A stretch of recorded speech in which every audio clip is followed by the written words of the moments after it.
Welcome back to the Words from the Nerds podcast, episode 43. 3, as in Creed 3, because that's what we're reviewing today. And I got my wonderful co host, Mr. Charles, and a special guest, Hey, Benjimatography. just Okay. kidding, guys. Just kidding, guys. His new name Buddy. is Benji Movies. Oh, Benjimovies. you even got you got it wrong the first time. I was No, explaining it to Well, when you look John, at it, it says Benji. It says Benji Movies. but also if you look at Benjamin, it's spelled like Benjamin, but you pronounce it with an So so that's actually Fair. why I told you whenever you said Benji movies, I was like, man, yeah, that's nice, but because I was pronouncing it Benji movies, and then you're like, no, I kind of like it like because it's my name, and then I was like, wait, let me pronounce it differently. I was like, Benji movies. I was like, okay, yeah, no, I fuck with it. That's why at first I was like, huh.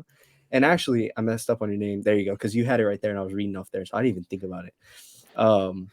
But yes, fighting out of Illinois. The light heavyweight champion, light heavyweight. Benjamovies. He had the gloves on deck, bruh. I just put them on. Oh What my an gosh. intro! What an intro! Charlie, how are you doing? We'll save the best for last in our special guest today. I'm doing pretty good, man. I saw this movie yesterday. I'm feeling pretty good about it. Aiden wanted to copy me, and he saw it again today. So it's a little concerning, but whatever. We'll move past it. And yeah, this is a banger for me, man. This is something that you go to the movies, and this is the kind of experience that you want to have. And I think that even especially with, and I know you talked about it in your TikTok today. It was sold out for you middle of the day on a Saturday, and it was sold out in my theater as well. Unfortunately, I had to sit next to some weird guy when I was watching it, but that's okay. It only kind of took me out of the experience, but still, like, this is like, it makes me happy that I'm experiencing something like that not at a Marvel movie. It seems like that's possible for other movies, because this is the first movie for me recently that's happened for. Cocaine Bear. Actually, no, my Cocaine Bear showing was bought out, but like that's just... I had nobody in my Cocaine Bear theater. Really? Okay. Yeah, it was kind of concerning, but I don't think that movie's made a lot of money, anyways. At least I don't. No. Well, Did decent. actually, no, I might be lying, but I think their budget was a lot higher than I had thought, which I'm assuming mostly comes from the CGI bear. But oh well, it's doing decent. Anyways, Ben, Yeah.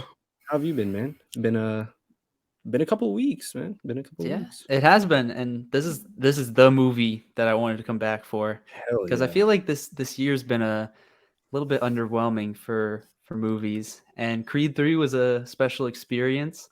I went on Thursday night, and I have to say that there was not a lot of people at my screening. Like, I was in the IMAX theater, so it can seat hundreds of people. There was maybe 25 people there. Like, it was very scarce. What? Nobody on either side of where I was sitting, nobody behind me, nobody in front of me. Like, it was very empty, and I was kind of surprised because the movie's really good and it was getting a lot of great reviews. So I had a great time with it. And I'm surprised to say that even though I had high expectations, that I enjoyed this more than I thought I would. Like, it exceeded them in a lot of ways, and it's one of my favorites in the entire franchise. And as somebody who just watched through all of them, like, I very much so believe that this is one of the best out of all of the Rocky them. movies. That is all of the Rocky movies. Yeah, Out of all, not just the Creed movies. Yes. Between all 6 Rocky movies and all the trilogy of Creed movies, all 9 movies total, this is one of my favorites. I think it's amazing. I'm ready to talk about it. Yeah. All right. So I guess we'll go through. I'll go through the what critics and everyone's saying about it, and then we can go through and give a little light spoiler free our grade on it and whatnot. So Creed 3 PG-13 came out this year. Obviously, has a runtime of an hour and 56, 87 critic score on Rotten Tomatoes, 96 audience score, which is crazy to me. Summary goes as: after dominating the boxing world, Adonis Creed has been thriving in both his career and family life. When a childhood friend and former boxing prodigy Damien resurfaces after serving a long sentence in prison, he is eager to prove that he deserves a shot in the ring. The face-off between former friends is more than just a fight to settle the score. Adonis must put his future on the line to battle Damien, a fighter who has nothing to lose. Creed 3 is at a 7.4 on IMDb, 34 popularity ranking, which is wild. 74 Metascore, 7.1 user score on Metacritic. Movie is getting a ton of praise. It's getting a lot of love from critics as well. I think word of mouth is treating this movie really well. And that's just, you'd love to see it. I mean, this movie is on pace to probably having the biggest opening of any Rocky movie ever. And that's coming from Rocky 1 that won like a ton of Oscars and made a ton of money. So, I mean, obviously we're living in a different time, but it's just crazy to see that, like Ben's been saying in most of his videos, after 9 movies, that they're still keeping this up. After 9 movies, we have maybe one dud that's like an actual dud. Other than that, all solid to almost perfect movies. It's crazy, and Creed 3 only keeps that up. So I'll get into my spoiler free review. I'll say right now, I was jumping all around on this movie after rewatching it today because I watched it really early. And I think that experience right there was amazing, just being in a room full of people that spent money and took a lot of time off on a Monday to go watch a movie to come out, or a movie 3 days early. To be in that audience and to be in that atmosphere was incredible. And so I saw it there. So much fun. I mean, there's people gasping. I said this a couple times after the third fight. People were clapping, like people were legit clapping and cheering. It was insane. And then I went today, Saturday at 4 p.m. Almost sold out. The 2 seats next to me were empty, but other than that, bro, like every row had like at most 3 empty seats. It was insane. And so again, another energetic crowd, even more clapping, more crying. It was so fun. I think this movie is great. I'm sitting at like a 92, 93. That's what I said when I got out the theater. I think it's gonna be really hard to knock out of my top 10 this year. Like unless 2023 just comes with some like punches to the face, no pun intended. I think this movie will stay up there for me. It was my most anticipated, and it lived up to the hype for me. I love everything about Adonis and his arc. I love Damien and his arc, and I love the contrast between our quote unquote hero and villain, protagonist and antagonist. I think it was great. A lot of really good commentary there, a ton of emotion, a beautiful visuals. Probably has an argument for the best fight scene in the entire franchise. I'm not saying that, but I can see that there could be an argument for it. Again, I just really think the runtime maybe could a little bit longer. I think it would have benefited the movie a lot. Not that it needed it, but in my opinion, I think a little bit longer as a runtime. I think you can push it to 220, but it is MBJ's directorial debut. And I think overall he did fantastic. Love this movie a lot. I'm sitting around 92, 93 out of 100. Yeah, man's copied my rating, but that's okay. Saying Hey, MBJ like y'all are homies, huh? You don't know him like that's my I do. that's You don't my know, guy. That's you don't my know him guy, like I do. bro. It's all right though. It's all right though. You don't know That's my guy. It's whatever though. Yeah, I loved the hell out of this movie. I gave it a 93 straight out of the theater last night. I said I wasn't concrete on that though. I wanted to hear what you guys some flaws that you guys might have had with it, but you guys said that you didn't really have too much, and I'm sure you'll talk about them here. So I'll wait until later till we get to that. But overall, yeah, I thought this was fantastic, especially for Michael B. Jordan's directorial debut. I thought he did a fantastic job. I think this one, I haven't seen all of the Rocky movies like you two have, but as far as the Creed franchise goes for itself, I think this is my favorite of the franchise. I like it more than Creed 1. Just because I think this had a lot more to offer than Creed 1 did. I like it tackled the emotional aspect with his mother really, really well. I was worried that they weren't when I was watching it. I know they mentioned the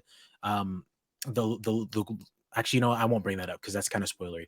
This is not spoilery thought. So I was worried that they weren't going to handle it well, but they did later on, and it brought out a ton of emotion from me.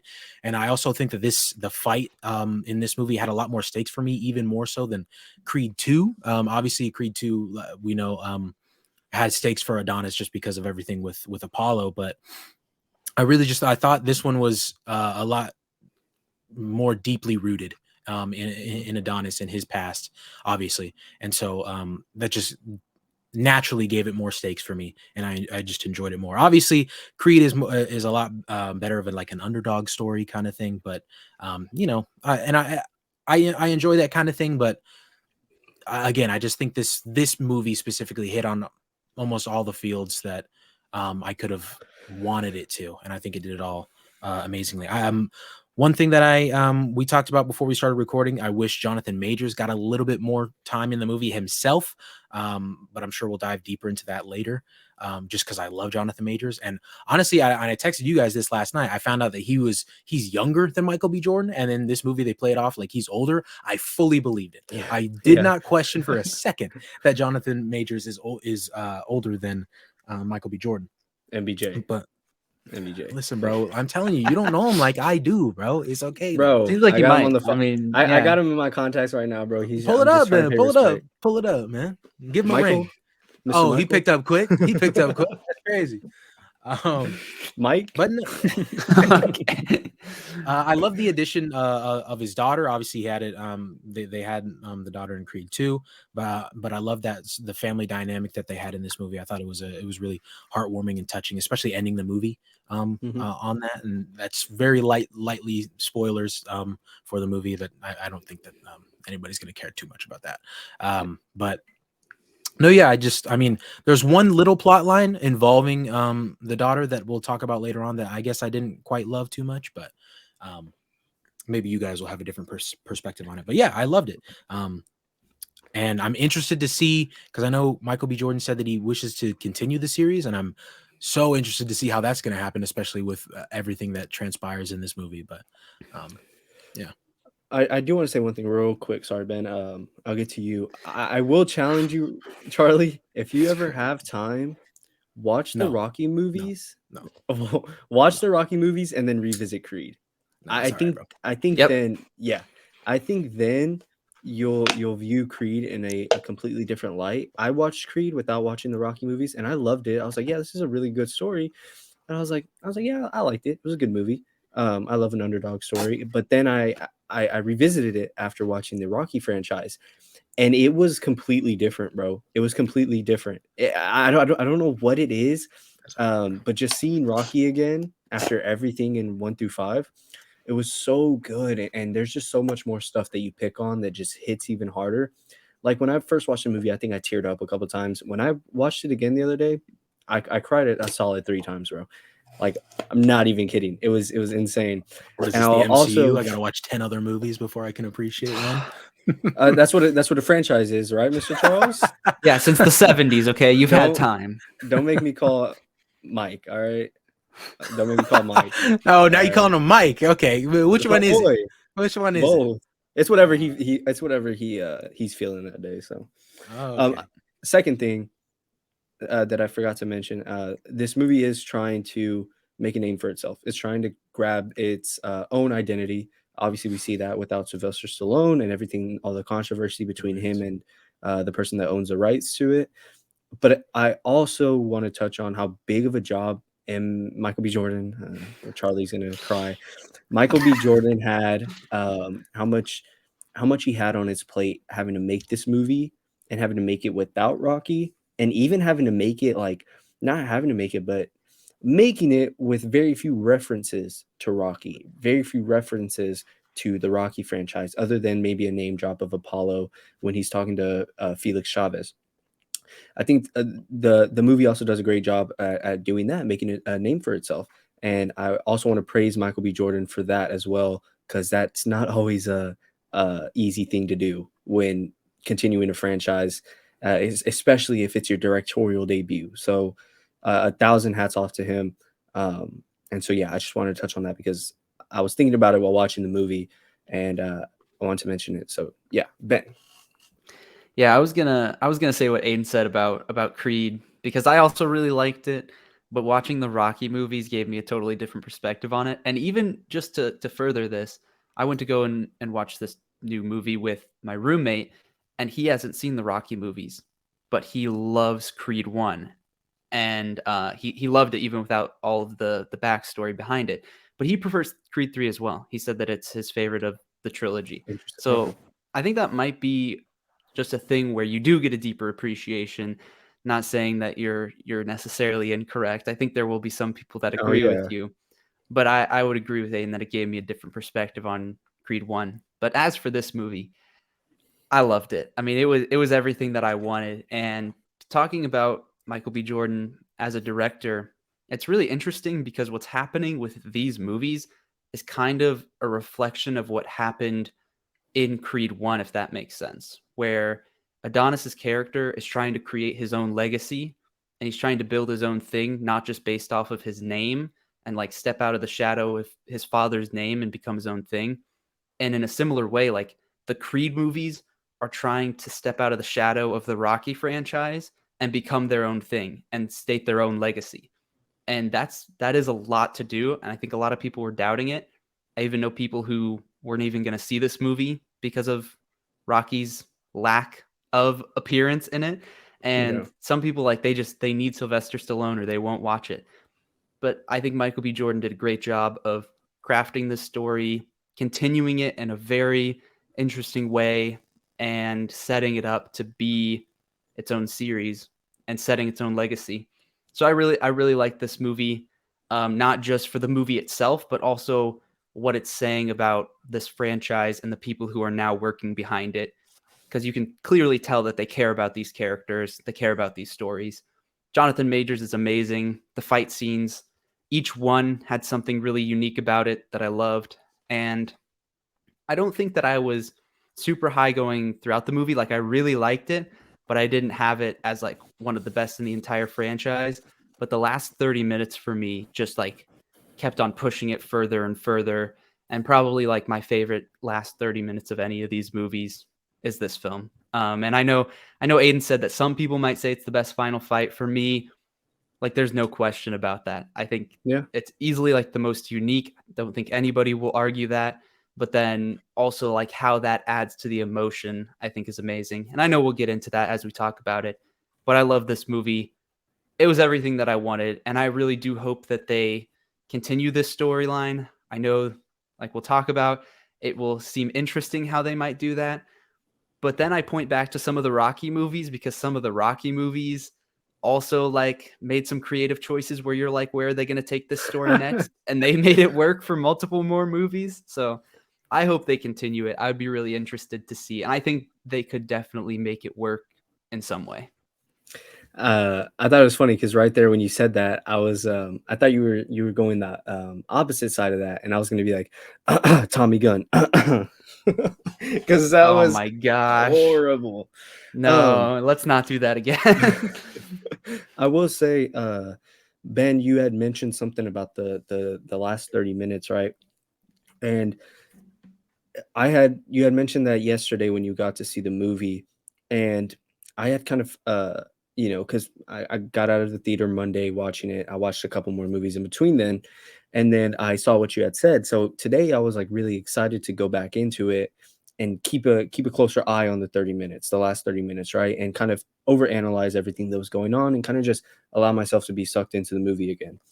And I just gotta say, the transition from not only like the transition from the whole thing on First Take with Stephen A. Smith into the montage, into the final fight, fucking flawless, dude.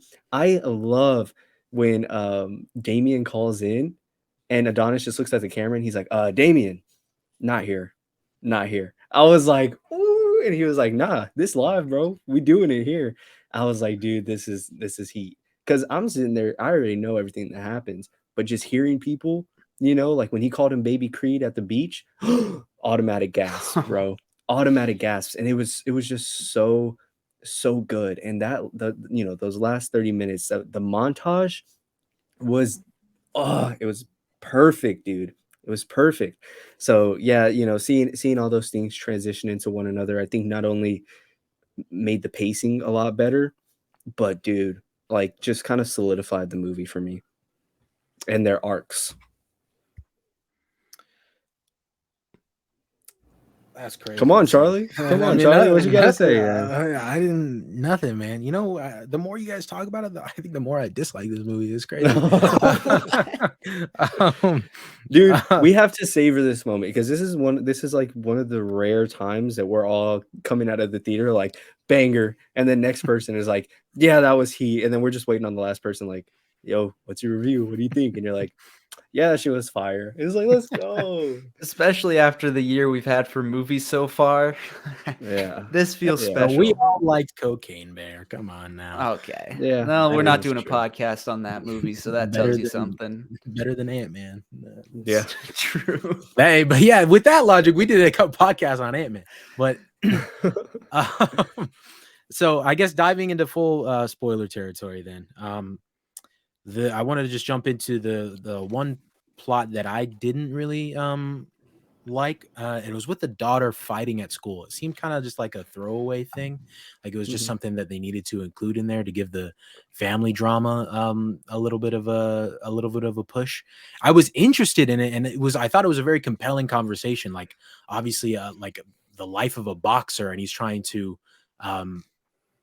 teach his daughter how to defend herself, but then you know, the mom is insisting like that's not the only way to handle things, and like you need to teach her when it's appropriate to fight, not just to fight as like a first reaction. But I just feel like they never really went anywhere with it. We just had like that one little moment and the one conversation with their teacher, and then the conversation right before Jonathan Majors comes over, and then it just seems like she's all in on boxing, and he's training her, kind of training her, quote unquote, behind Tessa Thompson's character's back, and it's like, what? I don't. It just seemed like I thought we were kind of in agreement that we needed to talk about it a little bit more at least.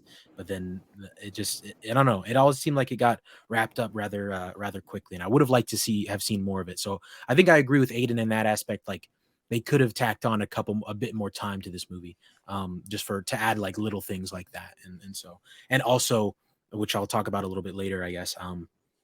More with Jonathan Majors' character, I think just he himself would have been appreciated. But yeah, that's the one hindrance. The biggest hindrance I have with the movie is that little storyline. Yeah. Yeah. I think I said in my review that I think this movie could have used an extra like 20 minutes, which I know is basically what Aiden said, just to give us more character moments, because I don't think anything was lacking when it comes to like the training montage of the fights, none of that. Like we didn't need more time with those things. It was more so just the relationship between Adonis and Damien, and then even just some of the family stuff. I think the movie could have benefited from just like 20 extra minutes. The only thing that I thought could have been the use of it, and if it is the use of it, they should have gone further with it, is kind of like his daughter being a mirror reflection of him, and how like she went to fighting as a first resort, but his response to Damien was not to fight immediately. He tried to deal with it in other ways, and then when it came down to it, he had to fight him. So I thought there was going to be some sort of dynamic there where he's learning from his daughter, or his daughter is learning from him in that way, and they were going to maybe be like a mirror reflection of each other and learn from each other. But they didn't take it that far. They just like mentioned it, and then there was a couple scenes randomly where she's like training, but that's basically it. So that's where I thought they could have used it. I think it could have worked well, but they didn't have the time to fit that in with the runtime. Yeah.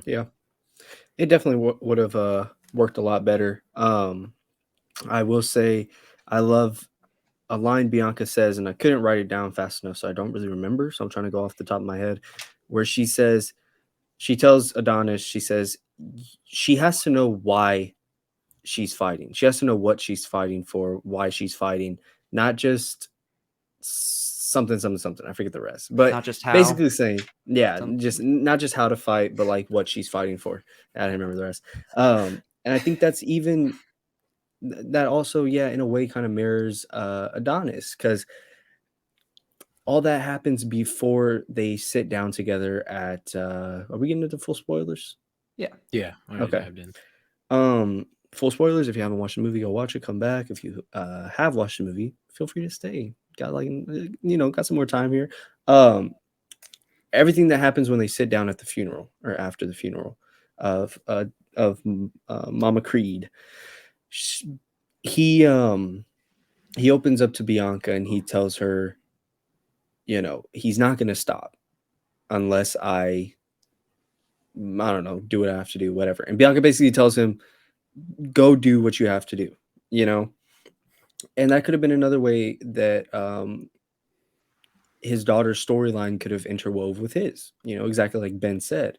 Um, but I think that line from Bianca kind of uh, hits super deep, and it is kind of some wasted potential that they could have taken it if they wanted to do it in this movie. If not, fine, pick it up in the next movie or whatever you decide to do. But I think that line right there hit really hard, not only for Adonis, but also for obviously his daughter, Amara, that she's talking about. So, yeah, I also heard my girlfriend's brother-in-law was telling me that it kind of felt like Adonis's way of thinking was the only right way. Like they didn't really touch on anything else. They just had their little, argument and then moved on from it. And then boom, she's training behind Bianca's back. And so it kind of made it seem like his way was the right way when they could have explored it a little bit more. So yeah, I agree with all of that. It wasn't really anything that I mean, it did stick out to me a little bit, but it wasn't really anything to take away too much from the movie. Which obviously, Charlie, I know you agree, or you wouldn't have it rated as high as you do. But yeah, I don't think it was anything that was too distracting. But I can definitely see where people are coming from with that. Yeah. The next part I wanted to touch on was just a little bit more of Jonathan Major's character. And we talked about it before we hit record here. I don't necessarily think that we needed more with Damien and Adonis, but more with just Damien himself to, I guess, dive a little bit deeper into like his psyche and everything. And not that we didn't get a couple of those scenes. Like I actually loved the part where we followed him back to where he was living before he became the champ, and just like started freaking out, and it almost kind of gave me, and I know like I'm MCU nerd here, No way you're but about to say this. it gave me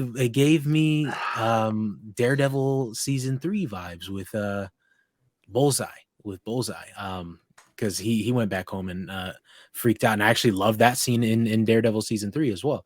And I was like, dude, this is sick. I like this. I loved time with just Damien himself, and I just feel like I wanted more of it. And obviously we get like little bits and pieces with the montage as well, but and I love that the montage was watching both of them train as well. Let me say that. Into that also, yeah. But no, I don't know what exactly I wanted from him. I guess just more of like the hurt that he felt, I guess, maybe after what Adonis did. Because I feel like we get a lot of Adonis's side of it, and like he talks to his mom about it before she passes, and he talks to Bianca about it a little bit, but we never really got like the feeling of abandonment from him.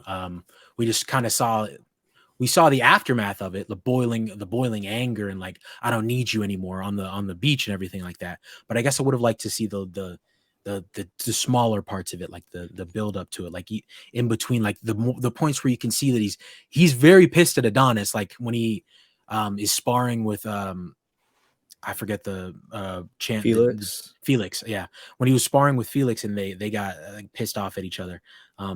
I think right before the scene where he goes back to his house, like you can tell that he's pissed and doesn't really want to hear what Adonis has to say. He's just putting up with it so he can get to where he needs to be. And so like little stuff like that, I guess, moments after that to see how he's feeling. I would have loved to see a bit more of that. Yeah, I'm gonna throw this out here because I kind of thought this, and I don't know if this is a terrible idea, but it was like, if we were going to get more of that, how would that look like in the movie? And I even think like similarly to how when we get the ending training montage before the final fight, showing both of their perspectives building up until the fight, like towards the beginning of the movie, you could have obviously Adonis winning all these fights, maintaining the title, defending it, and whatnot. You could cut back and forth between having Damien like Yeah. watching that in prison In while prison, he's yep. training, like have some I'm dialogue with spitting right him and now. stuff like that. Go Yeah. back and forth there up until their meeting point. Whereas really, I'm pretty sure we don't see him at all until he's out, and then Yeah. he basically goes right to Adonis, and that's like the first interaction that we see with him. So that was like Spitting. my potential way of having a like a deeper connection there, where we see those moments of that anger building. And he talked about it where he said, like, imagine sitting in a cell watching somebody else live your life. Seeing Mhm. that play out, I think could have helped. Spitting. And real quick, I think there's moments of what I'm talking about for sure. Like with the stuff in the apartment, and like Ben just mentioned, watching somebody else live my life. And one of the key moments for me is in the final fight, and why the final fight works for me so well, and why I don't think we needed more time with both of them specifically.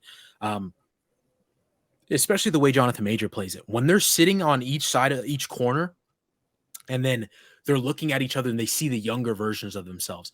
Jonathan Major's face right there specifically, I Dude. enjoyed it so much. Like, he gives me that. He gives me the, I'm so pissed off at you for what you did. I'm so damn mad that you left me the way you did after everything I did for you. I got all of that from his face in that scene, and I loved it so much, and I wanted more of it. And so the moments that we got of it, I loved so much, but I just wish we would have gotten a bit more.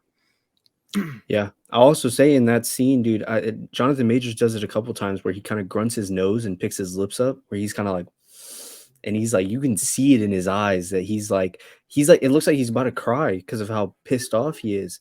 Yeah. And I also love when they're looking at each other, um, in a way. Damien is kind of looking at Adonis, like you said, pissed off and heated for what he did, looking at him and his younger version of himself. Whereas Adonis is kind of looking at him, feeling like shit, feeling shitty for what he did, knowing he has to put this dude away or it's gonna haunt him. And Damien's not gonna go away until he does. And it's two different sides of the coin. And um, it all just boils down to who got away and who didn't, who got put up and who didn't. And I really, really love all of that so much. And I even love the line that Damien says to, I mean, whoever wrote this, dude, geez, whoever wrote this script, Damien looks at Bianca at their party because she's now a producer. And so she's not able to sing her songs anymore. She's not able to make her own music. She has to make it for people to perform. He looks at Bianca and he says, "How does it feel, honestly, watching somebody sing your song?" Bro, That's true. I didn't even think about that. That's crazy. yes, dude. He looks at Yeah. her and he says, "How does it feel watching someone sing your song?" And she was like, she just kind of gave a straight up answer. And he looks at her and he And looks at, what did he say? He said, "I almost believe you," or something like yeah, that. yeah, yeah. Yeah. He looks at her and he says something along those lines. And then he looks at Adonis and he says something about Adonis. And the whole time he's laughing, and you can kind of tell he's just kind of like I didn't even pissed, catch that, dude. bro. I didn't even catch It's that. such a good line, especially because it has so much layers to it. It adds so much to Bianca's character, that decision to make her stop making music, because she sits there with Adonis and she says, "My dreams didn't play out the way I thought they would, and that hurts. I can't lie, that hurts." And she meets Damien, and Damien looks to her and says, "How does it feel having someone sing your song?" The same person that also had his dreams work out, like in no way that he thought they would. I think that's so beautiful. And to bring it back, I completely agree. I feel like you could have utilized that a lot more. I feel like you could have um, shown that a lot. But those little Yeah. moments, such as him looking at him in the ring and him looking at Bianca and saying that, was so good. Even when he looks at Adonis after he won the heavyweight, he was like, "Bro, I did it, bro." And Adonis looks at him and he's just like, "Dude," like, and Yeah. Damien looks at him and he's kind of like, "All right, all right, I see." And it cuts away. Fucking perfect, dude. Those moments made the movie 1,000 times better. Loved them. Live for them. Yeah. I just want to point out, just because you brought it up, for writers in this movie, there are 3 writers, at least that's what's credited on Letterboxd. The most notable is Ryan Coogler, because Ryan Coogler was the director and writer for the first Creed movie, not the second one, just the first one. So he was one of the writers for this film as well. And then Zach Balin and Keenan Coogler, which I don't know if Keenan His Coogler is brother. related. Is he? Yeah, it's his brother. Yeah. Okay, and that's one of the only films that Keenan has written, so that's pretty cool too. So those are Ooh. the 3 writers credited, but Ryan Coogler obviously has worked with Michael B. Jordan quite a bit throughout Yeah. these last few years, directing movies and writing movies. So that, I mean, that makes sense. The first Creed movie is also very well written. So Oh yeah. I will also say at the IMAX premiere event that I went to on Monday, the lead up to the movie, like I guess for the first 30 minutes, I think the movie started at 9:45. I got there at 9. They had they were live showing interviews that Straw Hat Goofy was doing. So he was like the host of it, and they were showing his interviews with on the red carpet. So he talked to Michael B. Jordan about anime, but I was getting my hot dog at that point. And then he talked to the actors that play Damien and Adonis, young Damien and young Adonis, and he also talked to Ryan Coogler and Keenan Coogler. And I wasn't really. I mean, even if I was listening, I wouldn't have picked up and remembered a lot of it. But I was watching him; it was pretty cool. But that's how I know because I think Straw Hat had asked a question to Ryan Coogler about working with his brother, and also the actor that played young Damien, such a funny dude, bro. He was like in there like laughing and going crazy, and you look at his performance in here, polar opposite. And it was so fun because his interview was hilarious. Um, but uh, to bring it back, yeah, they were in there bag writing the script. And I want to touch a little bit, and then we can just move on if y'all want. I will say that the casting for young Damien and young Adonis, perfect.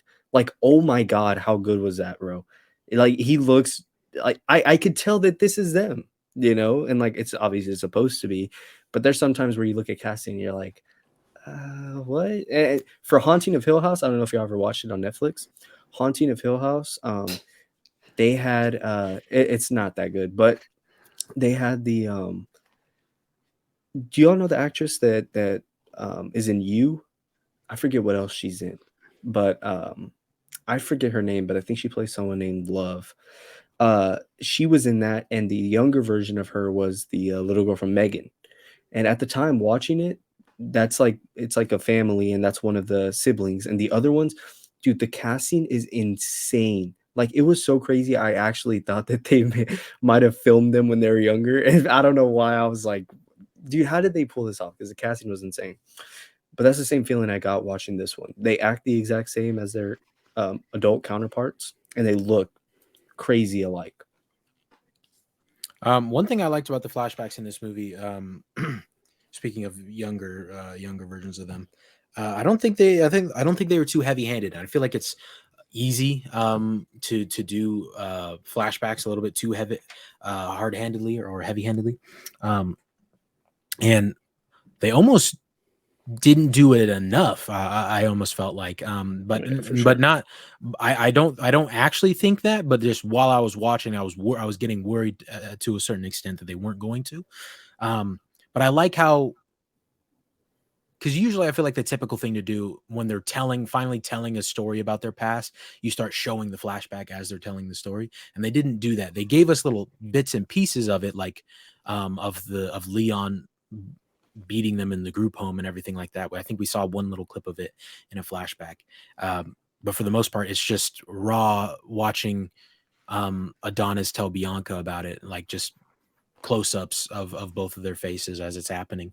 And I enjoyed that. I think there were a couple times when it kept cutting back to the outside the market where it almost got a little bit too heavy-handed with it. Like they were showing us the same scene repeatedly of like Adonis getting jumped by Leon's friends or whatever.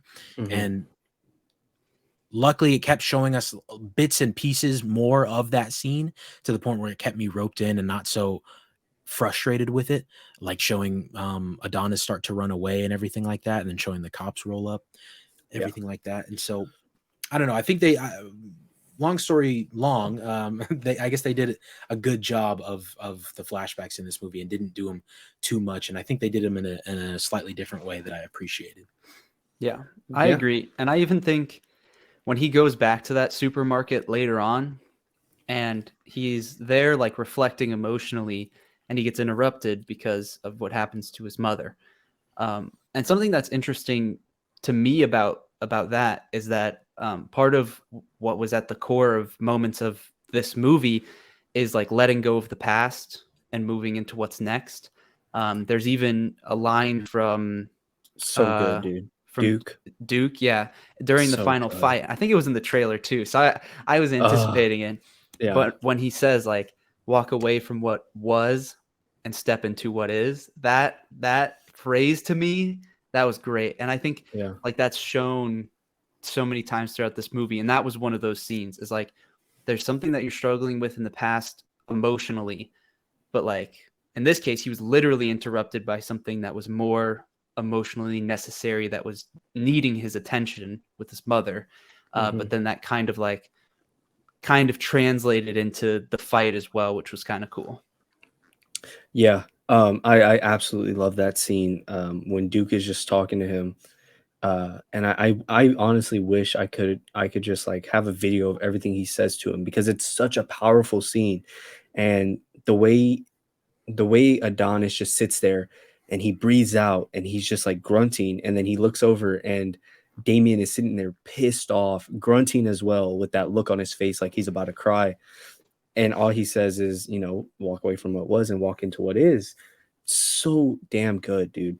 And I do have to say, bro, I'm glad I watched the Rocky franchise before going into this, because seeing Mama Creed when she's sitting there dying and she looks at Adonis, because I mean, I don't know about y'all, Charlie. I know we had talked about it yesterday on the Last of Us episode. Um, I was sobbing, dude, and I cried even harder today watching it, because I was just like so wrapped up in. I wasn't like, oh, I haven't seen this before, or like what's new. I was expecting it this time, and I had heard it once before. So to hear it again and to sit there and be like immersed in it, um, it got me so bad when she looked at him and she said, "Adonis saved me. He helped me forgive you." Mm. It was so good, dude, and I was sitting there just like hands wet from tears. And it was just such an amazing moment, especially for Adonis, having getting to hear that from his mom and getting to hear his mom say that. And she even starts to call him Apollo and say stuff like, "Why'd you leave me?" And then she finishes off praising Adonis for saving her. I thought it was so great to transition that to Bianca kind of playing the Adrian role. Ben, I said this before to you, and or I think I said this before in my review, and I said it again on TikTok. I love the role that Adrian plays in the Rocky movies, kind of being that rock for him, kind of being there to tell him, you shouldn't take this fight, you should take this fight, or even telling him, I want you to do something for me. I want you to win. I want you to kick Apollo's ass. So to see Bianca kind of step into that role a little bit more and just sit there and finally let Adonis open up and just say, hey, well, you know what? Do what you have to do. It was so great because, like, you know, Adrian in that role were some of my favorite parts of that movie. Even in Rocky 5, even in, arguably the worst movie in the franchise, she still has a scene with him in the street where she sits there and she says some along the lines of, focus on what's important. You can't save him. You can't stop him from doing what he wants to do. You have your son here. If you want to pour your life into something, pour it into him. And it's just so good. And so I was Bro. What? Spoilers, bro. Thanks for nothing. Shut up, dude. I doubt you're even gonna watch the Rocky movies. So to see Bianca step into that role at the most vulnerable point of Adonis's story in this was also something that I loved a lot as well. Imagine I crying forget at a what movie, topic though. we were on, but dude, Charlie, why get you outta here. why you gotta do that, man? I'm just kidding, No, guys. I listen. love crying. I love I crying. was just about to say, I was like, listen, last week we were like obsessing over all the movies we've cried over and stuff. Yesterday's episode. And so yeah, I was trying to think of something else I wanted to touch on. I kind of want to save the final fight for last. I feel like there's a ton we could talk about then. But We got to talk about the other fights at some point too. and yeah. So I was gonna say, if one of y'all wants to transition, I'll look through my notes right now. Oh, I want to talk about the fights. Oh I my will say real gosh. quick before we get into something like really cool, I f- and I hate to be a Debbie Downer, but I really feel like the actor that plays Felix Chavez in this. I don't know if he's a real boxer. I was trying to look for the cauliflower ear. I don't know if he's a real boxer or not, but his acting was rough, man. It was bad. It was bad, and I'm able to look past it because he's only in like the first 15 minutes, 20 minutes of the movie. But like him and his mom, I was just kind of like, I was rooting for Damien. I was like, Damien, whoop this dude's ass, knock him into next week, please, bro. I'm so tired of Bro, it. he And then I'm almost looking, died. dude, and then I'm looking at Adonis, and I'm like, dude, why are you rooting for Felix, bro? Like, you need to root for Wait, his Damien. mom too? You didn't like the mom either? The mom's acting was good, but like her character was so annoying. I was like, Dude, shut I up, thought that he dude. was dead. I thought he I was was, dead. I was Oh gonna no, say, bro, I the mom is in a couple of things. She's pretty good, I thought. Oh, really? No, no, no. I didn't. No, her acting was great. Her character, I was like, oh Okay. Jesus, shut up, bro. But I'm sitting here, dude, and I'm like, Adonis, bro, you're on the wrong side right now because this dude Damien will pack you up if you don't sit here and cheer for him. And also, it's like, He didn't why back him up aren't though. you? Like, like why not back him up, bro? Like that's your childhood best friend, but you're sitting here worried about your champ. Your champ's about to get knocked the fuck out, and if he does, bro, oh well, the titles change. That's what the sport is. Somebody comes in, steps up, gets the Nah, titles, and that's where we go. Like I don't I and don't that's I don't see it's the not right. whole appeal to that.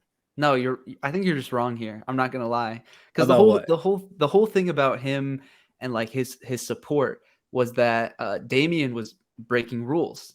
He was clearly doing some illegal shots. The ref was not catching it enough, and so Adonis was not going to support that and be like, yeah, this is my champ. This is the one I'm supporting. After what he No, did no, in the no. ring there, like you can't Yeah, support that. I understand that, but me, I'm talking about myself. I was rooting for Damien. I Me was like, Damien, pack him personally. up. Me personally, I would have whooped Damien's ass. I'm like, And no, this is why you don't have Michael B. Jordan in your contacts. dude, chill, bro. Oh, It's Mike. damn. It's Truth Mike. comes out, bro. Truth comes out. Our See, you friend never group, know. our friend group, we call him Mike. But Friend no, group? Who else in there? gosh, Jonathan Jonathan Majors. Majors, yeah. Let's No, see. I'm in there. Yeah. I'm in there. Oh yeah, yeah. Ben's in there too. We have a good chat. Oh, now I know y'all lying, bro. Ain't no way old Violet hat over here up in there, bro. Carhartt beanie. Um, no, I understand, and I definitely Adonis is on the right. Like Damien was doing a lot of illegal stuff, but I'm sitting here like Damien, pack this dude up, bro. Just because, like, honestly, at a point I was starting to root for Damien, just like by the way, like Adonis was treating him, even leading up to the fight. I was like, Adonis, bro, come on, dude. Like, I don't know, and some of it might have to do with Adonis kind of trying to run away from that, which I also think is a beautiful commentary on the movie and like men repressing their feelings and not showing their emotions and how it can come back and bite them sometimes. Um, I loved that character decision for Adonis. And I love that Damien was able to humble him. Even though Damien didn't win, he was still able to bring Adonis back down. And they even share a moment at the end. And it's beautiful because they're both sitting there showing their feelings. They're sitting there crying to each other and they're in the most vulnerable position that they're going to be in. It's not always easy to cry in front of anybody, for guys sometimes. It's always way easier to just put it down and keep it there and bury it there. But when you start to do that, you get stuff like this. You get stuff like Damien and Adonis going at it and being two hotheads for no reason. Adonis pulling up and punching some dude at a beach, and then Damien punching him back. It's like all of that could have easily been fixed with just sitting there and talking it out or just therapy, whatever it is, man. But it's always easier to just kind of repress that. And I love how the movie tackles that and shows that that's not always a great option. So I get why Adonis did what he did. I get the character decision. Moral of the story: Felix Chavez, worst champion in history. So that's how I'm gonna leave it. I challenge him to a match, bro. I'll take those belts. He did deserve to lose. Like I knew he was gonna get rocked as soon as they set up that match.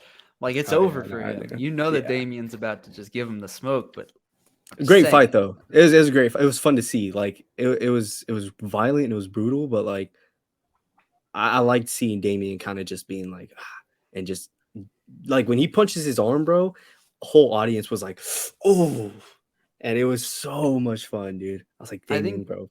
I I started think the rooting for cool thing him. for me was that the first fight of the movie really Yeah. highlighted some of Adonis's strengths and how he views a fight, like seeing the slow-mo moments where he's like checking him out and like seeing where the openings are and stuff like that. Yeah. Okay, Charlie, don't give me that reaction, bro. You watched the movie too. You know I ain't exactly say what I'm anything, saying. bro. I didn't even say nothing. He I didn't even say checked him nothing. out, checked his backside out, you know, just. And then the second fight obviously was all about Damien kind of seeing his fight style, and then you see where that meets and where that leads in the third fight. Like the close-ups of the eyes and like the weird where it's like focusing on their face, but the background's kind of shaky, that type of thing. It was cool to see the first fight transition into the second, build up to a really cool final fight, which we'll touch on. But that first fight, okay, those opening moments were cool though. Okay, I know you think it sounds weird, whatever. I didn't say anything, Amazing, bro. Because he was just getting the crap beat out of him, and he goes back to the corner. Duke's like, "What are you doing?" And he's like, "It's checkmate. It's checkmate." And he's that, like, all right, you the champ. as soon as he said that, oh my gosh. Because then it, like straight away, he hit him with the 4-piece combo. And that slow-mo was sick. That slow-mo in the first fight to end it off. I don't even know how they got that shot. Because it was like slow-mo for each hit, and then it would be faster as the camera like moved around their bodies as he was getting in like the different jabs. I don't know how they did that, but impeccable. Like so good. Speaking of that fight, I'm reading the plot on Wikipedia. It says he was fighting Pretty Ricky Conlon, who just got released from his prison sentence and worked his way back up to be a contender for. Was that a thing? Did he go to prison? In the first movie, I believe he was caught with a gun charge, and so he it was something like, or no. Yeah. He got caught with a gun charge, and so they needed someone else to fight. What was it? Damn, actually, now I can't remember. Because I don't remember that. I think it was either Ricky that got caught with a gun charge, or it was the dude he was supposed to face, and that's how Adonis ended up getting in that place and winning, because they come up to Adonis and they say, look, Conlon needs a fight, and we just found out that your boy is Creed's son. It'll be a big payday. We can set up the fight, but he has to go by the name Creed. He can't go by the name Johnson. And so eventually he agrees to it, and that's how he ends up winning. But I'm trying to think if obviously if the plot is saying that Conlon went to jail, then I think he might have been the one with the gun charge, and that he might have lost out on the fight. And so that's how they find Adonis, and they're like, hey, he needs to fight ASAP, or else he has to retire the belt. Something like that. I can't really remember, but it was something along those lines. And then before we get to the final fight, I wanted to mention I forgot what I was going to bring up. Dang it, hold on. Let me look at the must plot. not have been very important. It probably wasn't, to be honest, but I just wanted to talk about. Yeah. Oh, okay, that's what it was. That was, you guys don't get all wide-eyed with me, benjimovies, okay?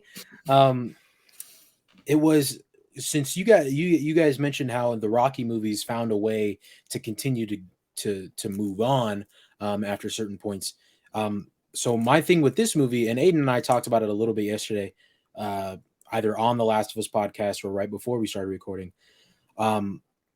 Michael B. Jordan has expressed interest in continuing the franchise, but I just wonder, with him being retired, how would that work? Was there ever a point in the Rocky movies where Rocky retired and then the movies kept going?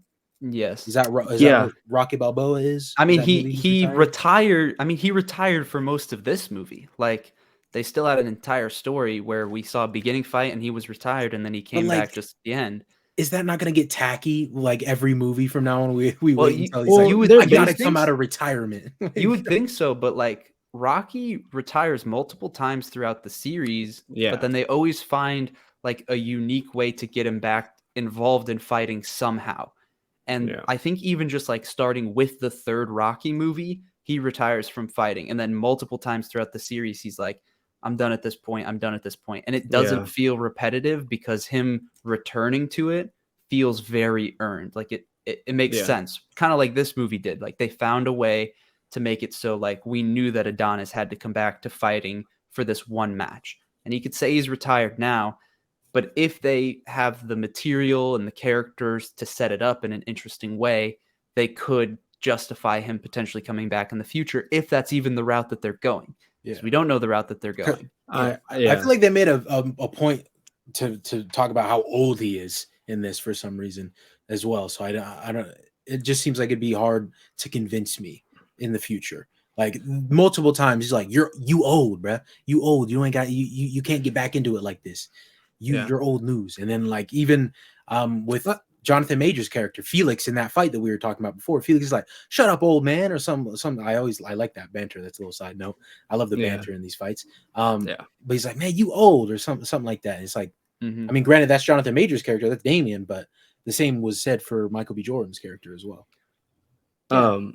Even in one of the movies, Rocky literally is just like, all right, I had my fun, I'm done, and tries to get an office job. But then like he needs the money, and him and his family need the money. And so they're like, hey, you can take on this fight, it's a lot of money. And so Rocky's like, nah, well, I told her I'd stop. And then it leads to more. So they always find a way around it, and they always find things to do about it and stuff like that. Granted, money's different nowadays. I don't think I don't think Adonis is gonna need any more money than he already got. That house is sick as shit. But there's a lot of ways they can work on it. I mean, one of my things that I was talking to you about, Charlie. That's what I call you, Damien, bro. Because I was just thinking about the boxing match. Oh my gosh! What's up, bro? What's up with it? Damn, bro. I'm calling out Charlie. Black History Month just ended, bro. Oh my god, bro. Don't just ended, bro. Come on, dog. What's wrong with you? There was man. Well, now I forgot. Oh yeah, I was talking to Charlie last night. Startled him, bro. Yeah, bro, you got me scared, dude. Chill. In my YouTube review, I was sitting here and I was talking about how I wish I had more screen time with Damien and Adonis together, and maybe even a little bit more flashbacks, like we already talked about. I was talking about that, and I said the reasoning for this, the reason I want to see this, is because I don't think we're gonna see them butt heads in the future. I don't want to see them butt heads in any future movies. But what I think would be cool is Adonis being in Damien's corner and kind of helping Damien get that life back that he lost, helping him get everything back that he doesn't have anymore, and kind of training him along the way as a person, because Damien's a hothead, and he plays dirty. And I think having a friend like Adonis, to kind of come back and step into that role for him, teach him how to be a better person, teach him how to be a better fighter, and just be by his side the same way Apollo does for Rocky in the Rocky movies. And when he goes to face Clubber Lang, taking him back to LA and being like, this is how we do it down here. It's not no pretty fancy gym. Say hi to the folks and let's get training. And I absolutely love the direction they take Apollo in Rocky 3, being Rocky's friend, and then everything at the end about like, all right, one more match, let's go. So seeing Damien kind of step into that role of being the trainee, and Adonis come into that and be the trainer, after beating him, I think that could be a direction they could take it in Creed 4 if they want to keep Majors around, which I do not see why you wouldn't after that performance. So that's a way I think they can work around it, keeping Adonis retired if you want. Yeah, and I think the biggest thing is with all of the Rocky movies, what surprised me, because all of them, like at their core, if you take away like the characters and the emotion, a lot of them play out pretty similarly, and you kind of know where things are headed. What gives them that extra depth is that the way that they set up the fights, the opponents, and everything that's going on ties directly into the characters. And so like the final fights, and I know that's true of this movie as well, the final fight is really like, if our hero wins or loses, there's emotional weight there, and it like means something about either him as a character or a relationship that he has. And so like there's always something further at stake than just I need to win this fight just to win this fight. And so like with Rocky retiring multiple times but then coming back, what's always been so great about the franchise is that like almost everything that they've done in that regard to push his character further was actually very successful and worked really well. And so what surprised me was that each entry, I was just like, oh, that's a really cool route to take that with like the characters. So like if they can find a way to do it, they could do it successfully. And I do think that keeping Damien around is definitely a smart choice and having him be involved in some way. I definitely think that they can do it. It's more so like you don't want to push it too far. Like I don't think they should make 6 Creed movies, if I'm being honest. I wouldn't be mad at it. I But yeah, no, I see what you mean. I will also just say, just so you guys are aware, because I don't know if you knew this, but there is also a Drago movie in the works following Victor, Ivan's son, who was in the second Creed movie, obviously, and had a small little part in this film at both the label party and then the sparring session when Adonis was training. They're making a spin-off movie just about his character. So I don't know like how much that will potentially play into the future of the Creed movies as well. But I hope they don't get like too ambitious. I hope they don't go too far with it. Like we have a good thing going. We're surprised it's gone on 9 movies. I just really hope it doesn't get to a point where we're no longer interested in it and they just can't find actual good stories to tell. As long as they're telling good stories, I say continue. But if they can't, it'll be a Rocky 5 situation where it gets so poorly received and makes so little money that they just have to end the franchise until it gets rebooted again. Yeah, I completely agree. Is there anything else we want to touch on before getting into I know Charlie, you said you like the banter. I love whenever Damien's fighting Felix and he looks at him and he's like, you soft, you soft. I was like, bro, like his banter when he's fighting is second to none, dude. It's so funny. I agree. I also love here's a couple lines whenever Damien goes to their house. I think that was such a good part of the story. One is whenever he's talking to Amara and he's like, it's nice to meet you. And she goes like, you too. And he says, I think Bianca's like, she says you too. And he's like, oh, hell yeah. This is like, bro. And then whenever Adonis looks at him and he says, you think I can just snap my fingers and make you a contender overnight? And he says, ain't that what happened to you? And then when he says, if Apollo Creed can take a chance on some underdog, why can't you? So good. I absolutely, taking a little reference to Rocky, Rocky 1. And I absolutely love those scenes. And Charlie, what is going on over there? Charlie's just every time we say something about the Rocky movies, he's just rolling his eyes. Bunch of fanboys over here. He'll see. Because what was he saying before he watched Creed 3? Exactly. Oh, what was I saying? No, what was I saying? It's gonna be a 7 out of 10. I trust this one random guy on the internet. Oh my god, you guys took that serious. I knew the Creed franchise specifically is gassed out. I knew my boy Mike had it up in him, bro. Don't say my boy like you know him like Aiden and I do. Don't call him Mike, bro. Don't call him Mike. All right. You guys are tripping, bro. I'll be up at his house, bro. I talk to his mom and his dad that live up in there, bro. You gonna be tripping. Only real friends can call him Mike. All right, bro. Oh my gosh. Anyways, I did want to say, since Aiden brought that up, what I loved about that line specifically, the "Ain't that what happened to you," is that it really does tie in to more of Damien's story, which is like, I spent my life in a prison cell watching you live what should have been my life. I'm the one who should be here. I'm the one who should have gotten the shot basically that Rocky got against Apollo and that Adonis got. So it ties more into his story of like, this is what happened to you and you found your success. This is like, I think he says it like, I'm coming for everything. Like what you did, that's mine now. You lived my life. Now I'm living it. So I thought that was cool too. Just how they kind of like tied that in completely. It all fit into the theme of his character. Yeah, just another reason why I love that line. That whole scene of them and Adonis and Damien together at his house, and just the way they fed off each other, the chemistry they had, every piece of dialogue with them was just so good, dude. I don't think there was one moment that I didn't like between them, which is why I say I would have liked to see a lot more of them too. Not only beefing, but like just together, I got What? one more thing. Yeah, go ahead. You mentioned scenes of them together, and there was something that I wanted to bring up before talking about the final fight. And it's a small moment, but it just kind of furthers everything that we're talking about. The beach scene. What I loved about the beach scene is when Adonis said, "Are you threatening me?" And rather than, classic movie responses like, "You'll know when it's a threat," or something like that. Yeah. Like generic dialogue, that's what it would be. But instead, he Ain't no makes a threats here. decision in that moment, and he's just like, "No, this is no longer a threat.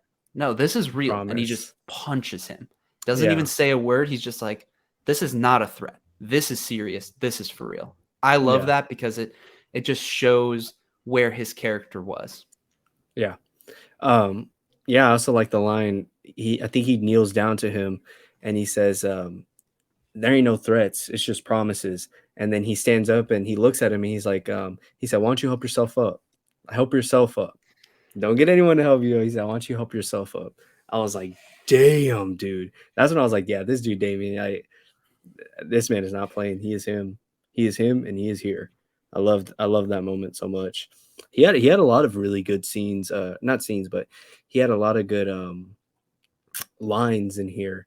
And like it felt like whoever he was with, it was just like something new to his character. He says, help yourself up for once. That's what it is. Help yourself up for once.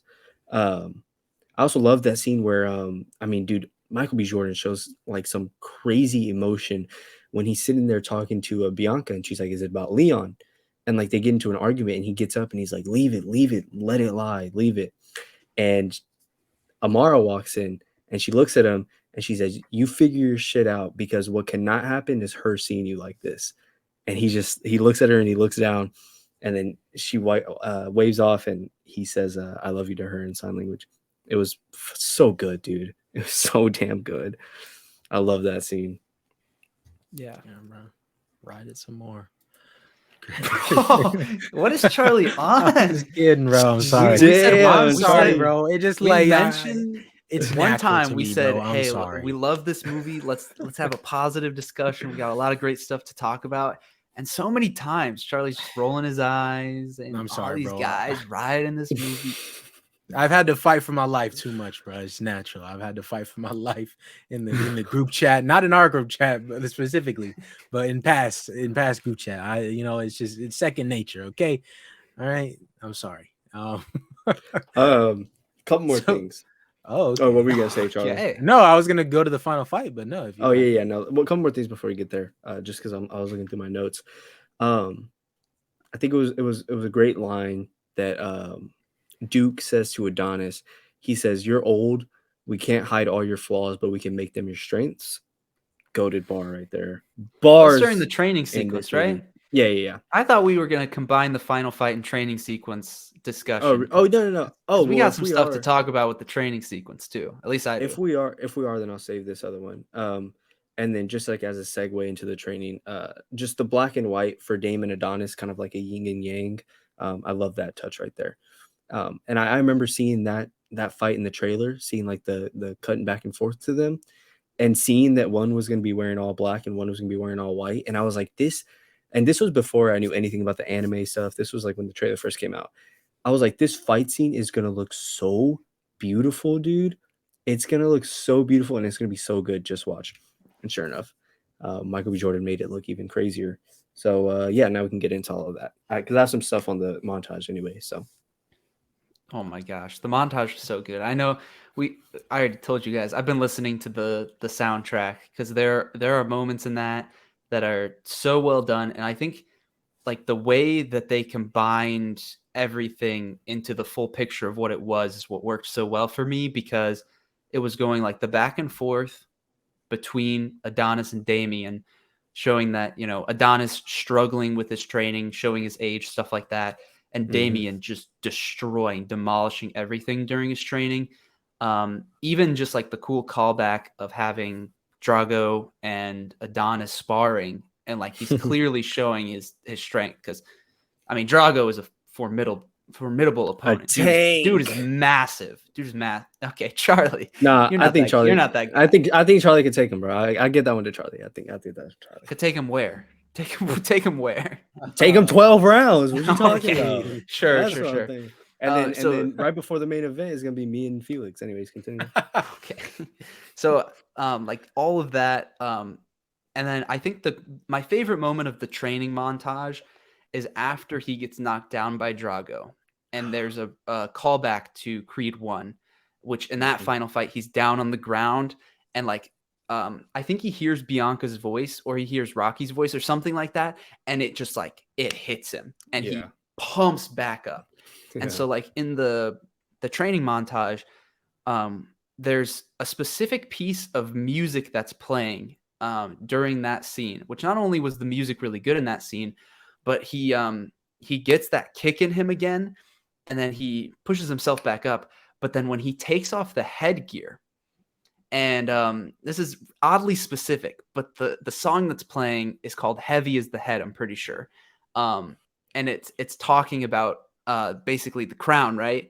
And so like the symbolism of that song playing during that moment when he takes off the headgear, pushes himself back up, like that hyped me up, I think, more than any of these movies. I'm not going to lie. Like I was so excited for the final fight. So the training montage for me, so good. There is an 8-minute song on the soundtrack called Training Montage, and it's phenomenal. That's all I'm going to say. Really? It's amazing.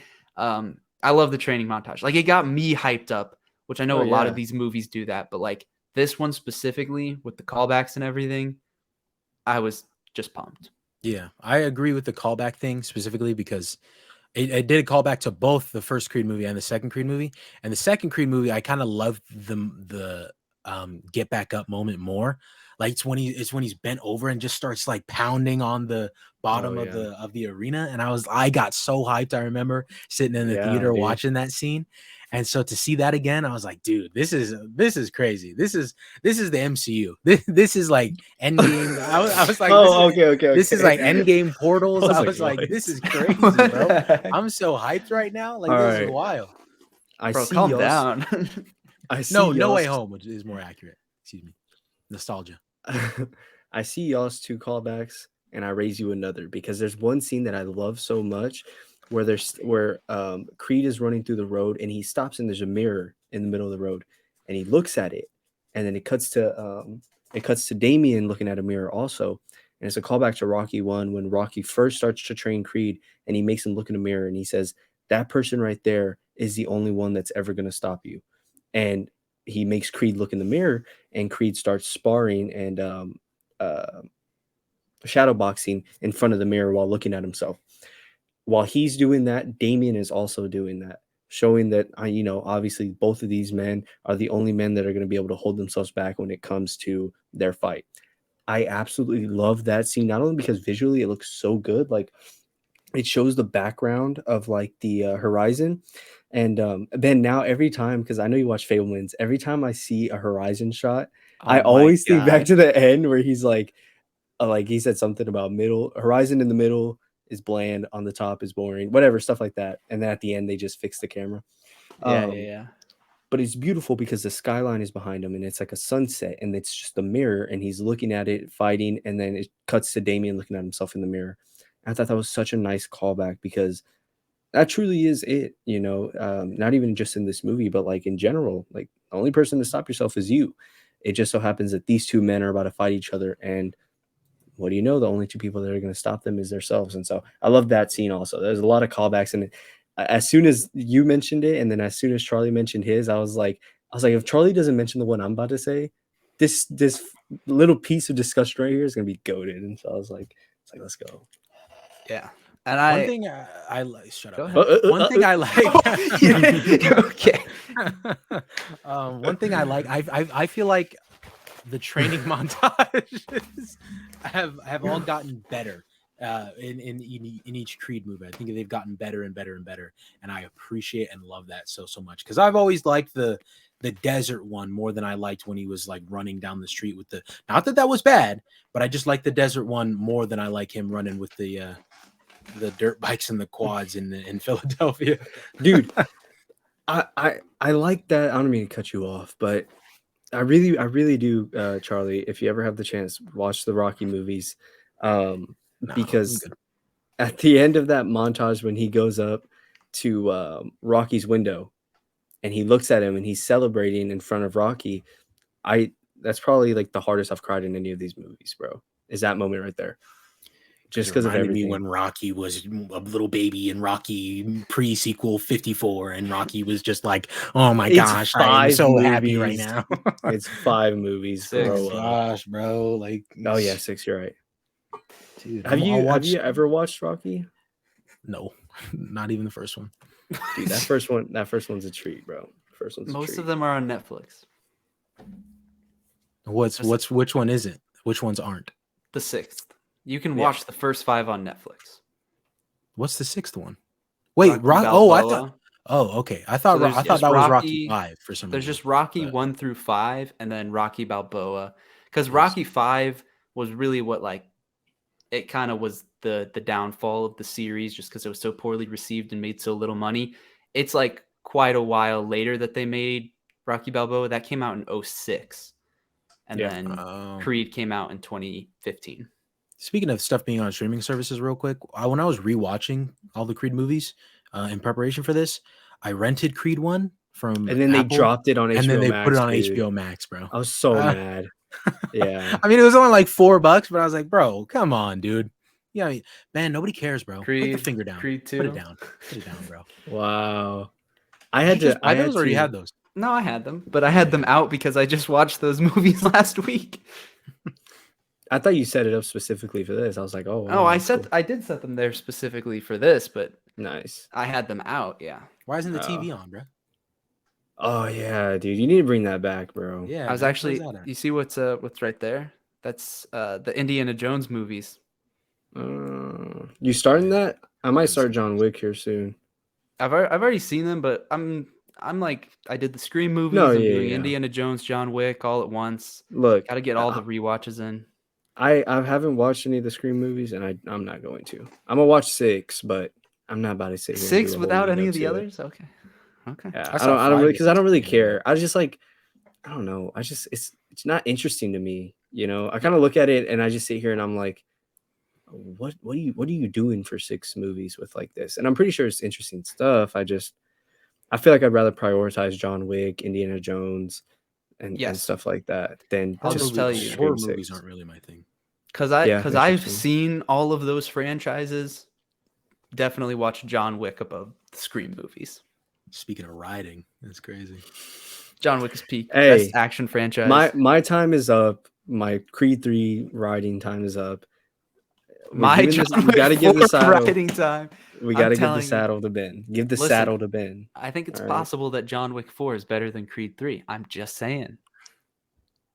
I'm gonna have to watch the movies and see. I don't know if I agree. I've seen all the John Wick movies. I don't know if I agree with that. I'll tell you this. John Wick 3 is close to Creed 3 in my opinion. It's close. I have to rewatch John Wick 3 to be honest with you. But John Wick 3 off the top, I don't agree. Off the top, I don't agree. But John Wick 3 is my favorite of the trilogy, which is a little bit of an unpopular opinion. All I remember is falling asleep. People like 2 more. People 2's like the most popular one, right? Or 1? I feel like 1 is the most popular. I think I like 2 more than 1. I think they get better. I just think it gets progressively better. I gotta rewatch. And they just took them off HBO Max, didn't they? Yeah, but just buy them. Bro, no. They're somewhere over there. You're probably right. I should. Like, I got a disc version PS5 specifically so I could watch movies and stuff as well. Yeah, you can probably get the John Wick trilogy for like $15.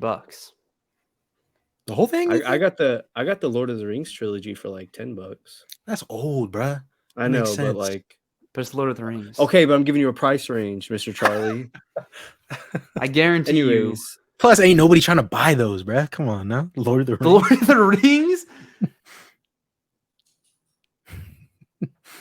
Let's be honest, bro. Let's be honest. Look here. I literally found it for you. John Wick chapters 1 through 3 on Blu-ray, DVD, and digital right now on Amazon for $20. One thing that I noticed the second time around that I didn't notice the first time watching the final fight, jumping full into the final fight, arguably one of the best, like we talked about already. There's a moment in there, like, we all remember the green lighting and the cage and everything. There's a moment that I actually didn't catch when I first watched it that I caught today, and it was the police lights bouncing off of them. And I thought that was so damn good. It was like red and blue just flashing in the background, and you can see it reflecting off their skin. And it was so nice. It was such a nice touch. And that was one thing I wanted to talk about just because I didn't catch it on Monday. And that right there, mixed with like all the other stuff, obviously, like elevated it so much more second time around. I loved it. Go ahead, Charlie. Oh, I think you said okay. you. Oh, but Yeah, go yeah, ahead. yeah. I mean, yeah, you guys go first because I said a little bit of my piece already. Okay, fine. I want to go next. Shut up, Charlie. Yeah, I remember hearing people talk about the anime influence on this movie because a lot of people who saw the film were saying that that is so loud. Sorry, I'm sorry, bro. Were you talking? Oh, that's my bad. That's my bad, bro. Anyways, a lot of people were saying, because Michael B. Jordan had said that a while ago, that he was taking a lot of anime influence.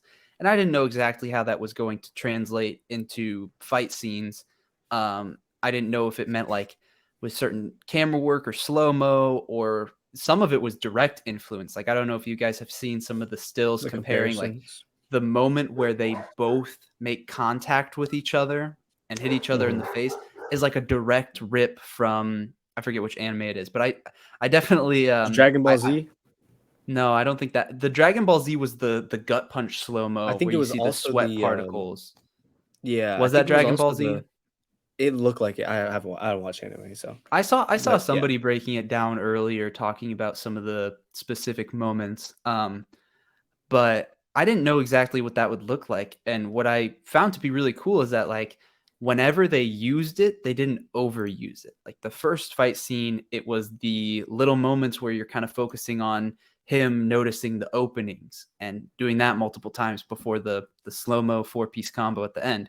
And then in the final fight, like there were multiple different uses where you could tell the inspiration. I think the two biggest ones is the gut punch, the slow-mo gut punch. That shot lingers for much longer than I thought it would, and you can really feel the impact because of that. And I'll be honest, I don't even know how they did the shot of all the sweat particles coming off the back because it looked really dang good, like super good. But how do you do that? Like how do you actually do that from a practical filmmaking standpoint? I don't know. It's impressive that Yeah. they were able to pull it off so effectively. And then the other bigger one was obviously with the entire crowd going away, which that moment, like they lock eyes with each other and then things just go silent. They're no longer hearing anyone that's in their corner. They're not hearing anybody else, which I think is so cool because we've never seen anything like from a creative standpoint like that in the other Rocky movies or Creed movies. Yeah. So literally removing everything else from the scene and just being like, this fight is about these two. That is what is the conflict here. Because I think I mentioned this earlier, that every final fight, there's always this underlying like emotional significance that goes into it for like what is at stake with this battle. And so that symbolized it so well. And then obviously all the callbacks to their past with the jail bars, and then the like corner becoming, I think it was like a mattress pad, referencing when they were Their what's his childhood. name? What's his name? Leon. Leon. Yeah. When they were there. So like all of those references that I know for some people they said it brought them out of the story because it's unrealistic and it's more metaphorical. Like for me, it took it to the next level because it's like, let's boil this fight back down to what it's actually about. These two fighting, nothing else matters. And the no music, no audience cheers, just them going at it with each other, that hits so much harder than if you have all this music, this noise, the announcers commentating over it. I think it was just like whoever came up with that idea for the final fight is a genius. It is so beautiful, and I'm glad that nobody. I'm glad that it wasn't spoiled in the trailers at all, and I'm glad that like there wasn't any mention of it. Like people have just said like there's anime influence, and that's it. Because going in, I didn't know what that looked like, and so I was very surprised, but I also think it was perfect. Like it was exactly what it should have been. I would 100% agree. One thing I want to say real quick, because I think Aiden is biting to get in. I wanted to say I also love that after it goes back to like the audience setting and everything like that. It's round 12. It's the final round. And like before they went into that thing, it was like round 2 or 3 or something like that.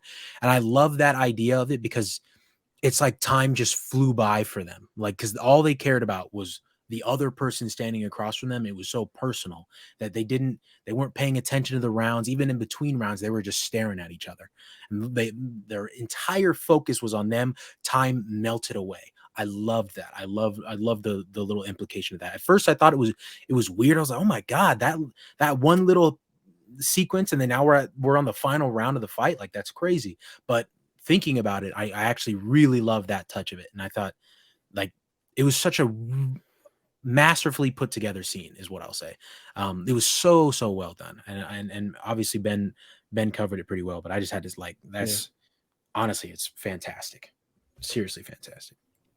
Yeah. And another the thing I was wanting to say was after they do get out of that sequence and it fades back in, so they both double punch each other. They both punch each other, and it's like slow mo, and then everything fades back in, and you just hear the roar, and then obviously the commentator is like, "What a round 11!" And they walk back, and they just kind of look at each other, like you can see fear in both of their faces for the first time in this match. You can see them both like, "Holy shit! Like this is real. This is getting real." And I just love the effect of like fading the crowd back into it and being like, that's the end of round 11, just like Charlie said. Cause then you're like, oh my God. Like after that moment, like I sat up straight, I adjusted myself and I was like, dude, this round 12, like this is it. And that's what I love about like these final fights in this franchise. Because yes, this one is more bold. It's more of a risky take on it because if he wouldn't have done a good job with it, it could have really been bad for the franchise. Because I said in my review, all of the fights are so raw and realistic. And there's no special effects. There's no nothing. It's just two dudes going at it, and it's all about like the heart and the character in the fight. This one, you add a whole lot more to it. You add a whole lot more levels to it, and a lot of more layers to peel back while watching it. And I think it's done perfect. Like Ben said, I think it's done perfect. It is risky. It's a bold move, but it landed with the majority of people, I can tell. And I think that's just such a like for your directorial debut, for you to do that with such a beloved franchise and for it to work and pay off, that's crazy, dude. That's crazy. And I just keep thinking back to like everything that these writers and that Michael B. Jordan did in this movie. And it just makes me like appreciate it so much more. Um, and so yeah, I love that part right there. Just the fading back in. Obviously, Ben covered that perfectly. Charlie, you covered the end of it perfectly. I love that transition from both of those of just bringing the crowd back into it, and it's kind of like just bringing you back down to reality. All right, we got one more round, and this is how we're doing it. And so yeah, I like that. They made the passage of time deeper, and they made the passage of the fight deeper, and I can appreciate that a lot. Yeah, there's a couple other things that I wanted to mention here. One of them is, and I know this is such a minor thing, but it's something that I did notice is the walk-up music for both of them were like the lyrics of the songs was very much in tune with their characters. So I think the song that was for Adonis was actually written for this movie, if I'm not mistaken. I don't know 100%, but a lot of the lyrics had to do with I think I told you guys about this line that I really like dedication is the difference between those who got it and who won it. So it was all about like that hard work, that one step, one punch, one round at a time type mindset that Rocky's maintained throughout this entire franchise. And then for Damien, it's the song Last Time That I Checked, which a lot of the lyrics in there is just like, well, last time that I checked, like I'm that guy, basically. Like I got all these things, I got the power, I'm the winner. And it's all about like this ego that he has. which I know is a very like small detail to notice, but I did notice it because as I was watching the movie, when Adonis was walking up, I was like, oh, this is getting me hyped up. Like, the dedication type thing, the hard work, this entire like grind that he's been going on to get to this point. And then for Damien, it's just like he's already there, and he flashed his ego multiple times throughout this movie. Like he came out of prison and he's like, no, this is my life. Like this is happening no matter what. So even though that's like a very small thing, like I noticed it. Like I noticed that finer detail. And then just the other thing, which I literally just mentioned it, was I love the specific motivational quotes that come out of all of these movies. There's usually one or a few that stick out. There's usually a few, but there are some that stick out more than others. Like I call back to, I think it was Rocky 3 or Rocky 4, when when Rocky's just like, I'll do it tomorrow. I'll do it tomorrow. And he's like, there is no tomorrow. There is no tomorrow. Like you have to do this now. So stuff like that. And what I loved from towards the final fight was the one step, one punch, one round at a time. That to me is super cool because it kind of just breaks down. It's not just about like, you don't just need to think, I need to win this entire fight, like this entire match. You need to think like, it's one step, one punch, one round at a time. That's how you win it. It's kind of like that mindset of it's not about winning the battle. It's about winning the war. It's about winning the overall, which I think is cool.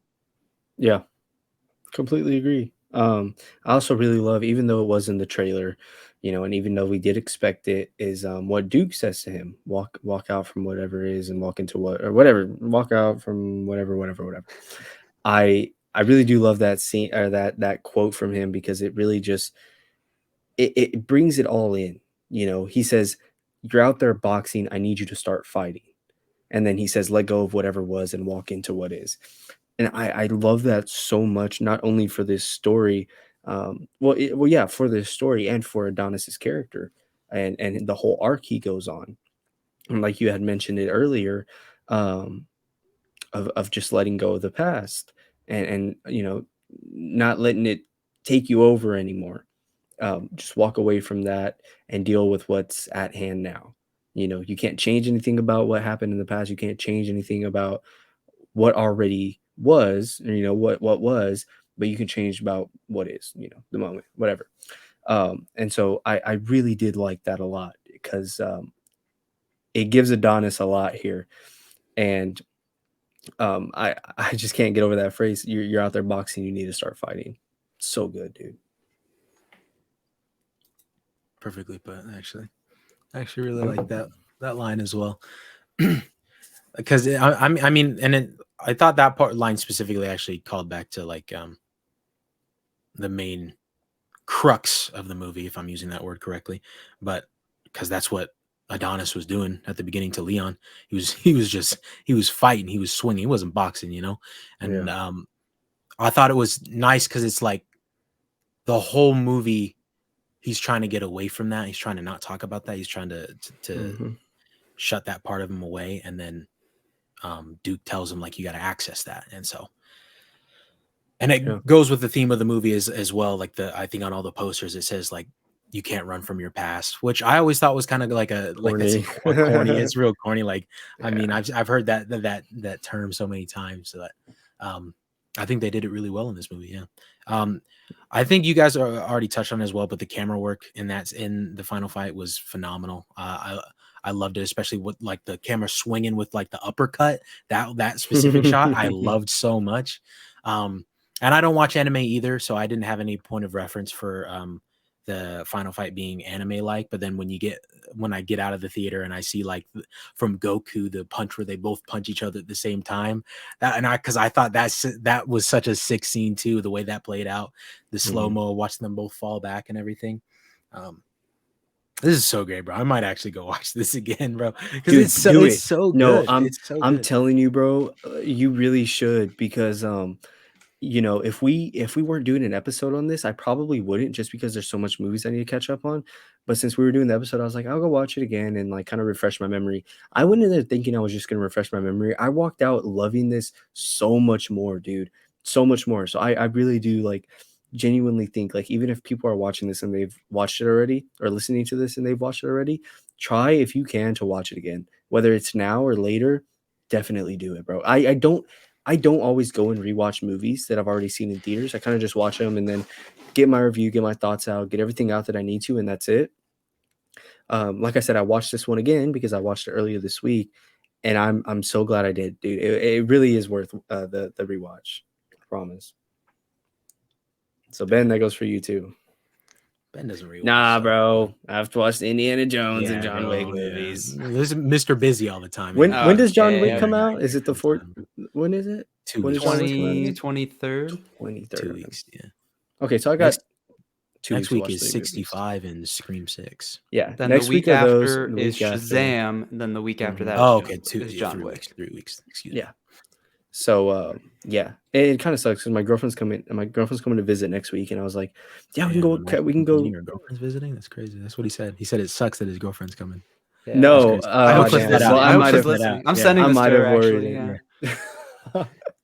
I might have worded it that way. I said it's I can't even word. My girlfriend's coming to visit, and the thing that sucks about that, no.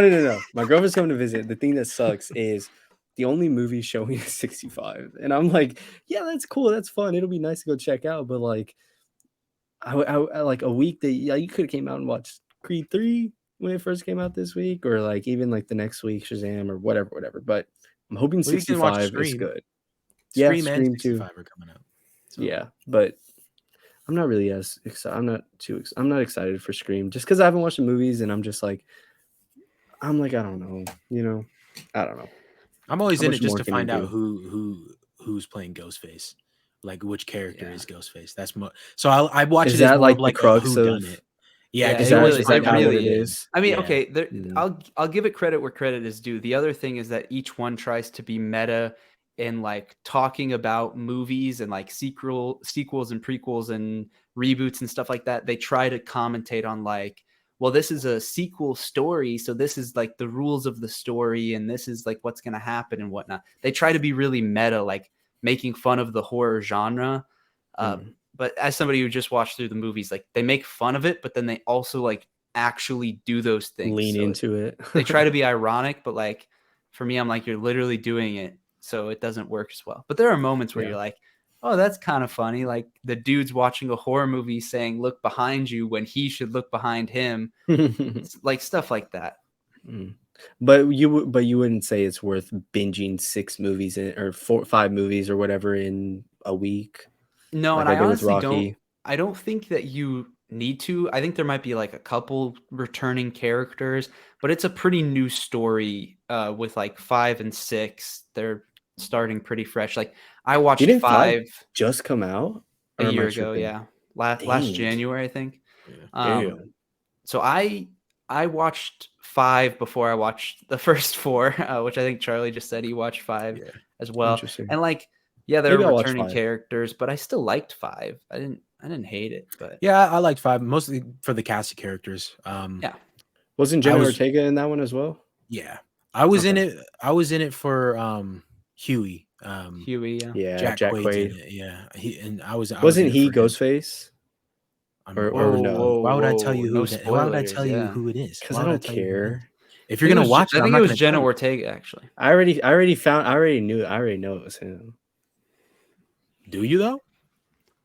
I don't know. You're just gonna have to Also- watch the movie, aren't you? Ain't that And crazy? Was he the only one though?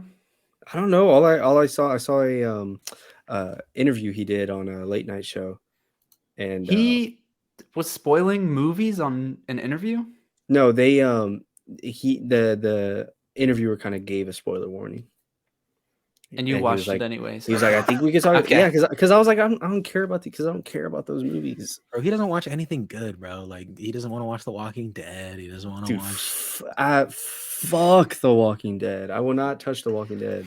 Why, Like every bro? clip You'll watch all because- of Breaking Bad and Better Call Saul, but won't touch The Walking Dead. Made by the same network, bro. That The has same nothing to do network. with it because one was one of the best shows of all time, and the other one is just some like over repeated garbage, bro. So I will never watch it. The clips I see of it don't look entertaining. It looks weird and corny, whatever. Nothing Anyway. Troyer says will ever convince me. None of his edits. That's crazy, bro. That's crazy. Hold up. I'm getting a phone call. I'll be right back. Wait, so Ben, as somebody who's seen the whole franchise, then who wins in their prime, Adonis or Rocky?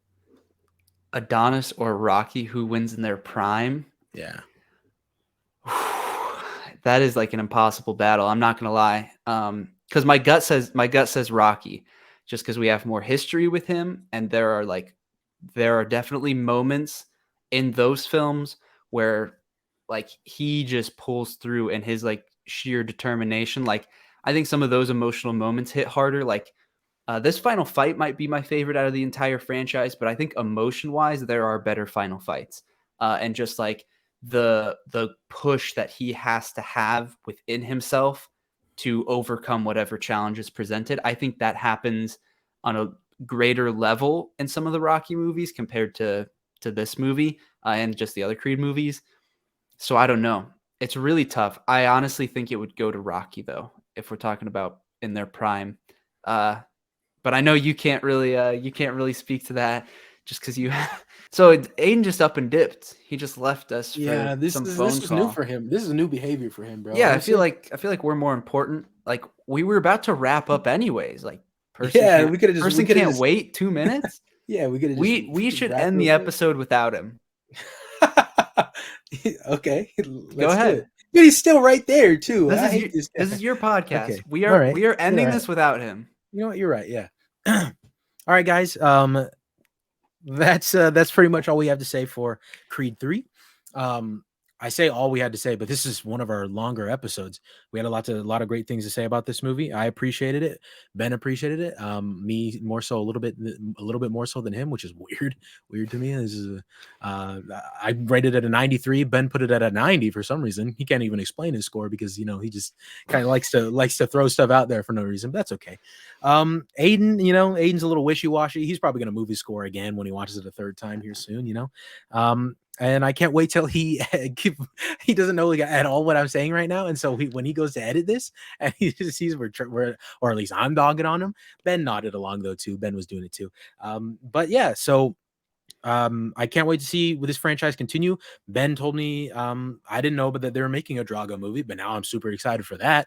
I can't wait to see Victor shine because it was a surprise for me to see him in this movie as well. Also, I wasn't expecting to see him in this movie, but I liked it. I also just because after watching Creed 2, he barely says anything in that movie. And Yeah. I feel like he said an equal amount of lines and he had like half the screen time, if that, like a quarter of the screen time that he had in Creed 2. But anyway, yeah, so thank you guys so much. If you're on YouTube, hit the subscribe button, hit the notification bell, hit the like button. We would super appreciate it. We're worth it, especially with I know Lavender Hat over here is kind of distracting you. It might be kind of hard to want to look at the screen with that that weird ass contrasting color. But that's okay. We'll have him on here again in the future, and this time he won't be wearing, or next time he won't be wearing any kind of dumb hat like that. But that's okay.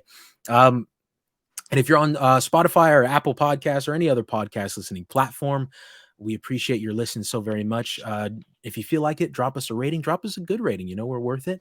We're good for it. And you deserve to give it to us. And so thank you guys so much. We will be back with The Last of Us episode 8 when we are in need. Hopefully it's a banger. Pretty important stuff happened in this episode. Can't wait to hear what Ben has to say about it. But he's been shitting on the show lately, so unfortunately it's probably going to be bad stuff, but that's okay. Thank you guys so much, and we will see you next time. Adios. Peace. And then Aiden can add his own piece. Or wait, no, you're sayonara, bro. I stole Aiden's. Damn it. What's he gonna do about it? That's actually a good point. Yeah, it's a good point. Bro's pacing around his room on the phone. What are you wearing, bro? You're inside. Dude, you're inside. You called me Lavender Hat. Okay, I had to. Hey, man. So did you do anything cool when you were in San Francisco? Because I'm about to go over there in like 3 weeks. So I went there on a mission trip. Right. You didn't have time. You didn't have time to do anything cool. No, we were just doing volunteer work. I mean, I guess there were a couple days where we like took a walk, went over to a couple of the piers where you could see like the Golden Gate Bridge and Alcatraz prison and stuff. But other than just some walks to see some nice views. That's Did you guys have a about it. car to drive around? No.